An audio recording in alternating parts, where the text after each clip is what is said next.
Welcome to my channel నిక్టాస్ vlogs. Like, share, subscribe. ఈరోజు చేయబోయే recipe fruit salad.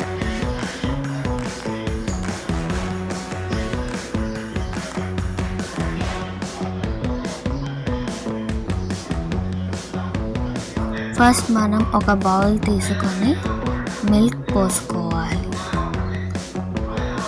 Stove on చేసుకోవాలి. పాలు బాయిల్ అవ్వాలి.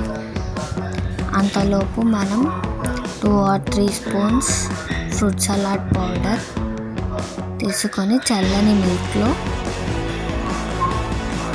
లంప్స్ లేకుండా కలుపుకోవాలి.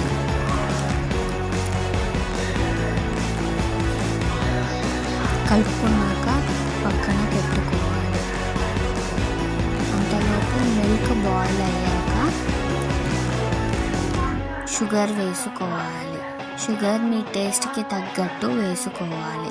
నేనైతే 10 స్పూన్స్ షుగర్ వేసుకున్నాను.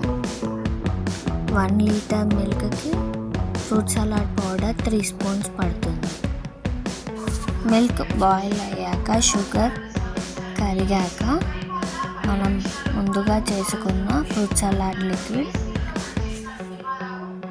మిల్క్లో వేసుకొని కలిసేటట్టు స్టిర్ చేసుకోవాలి.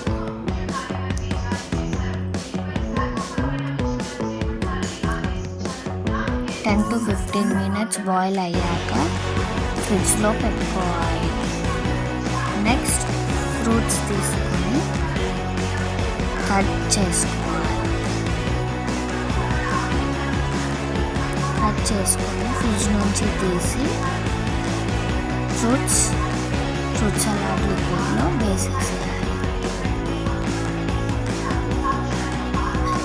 నెక్స్ట్ మంచిగా కలుపుకోవాలి. మళ్ళీ కొంచెం సేపు ఫ్రిడ్జ్లో పెట్టి సర్వ్ చేసుకోవాలి. Fruit salad is ready. Thank you for watching.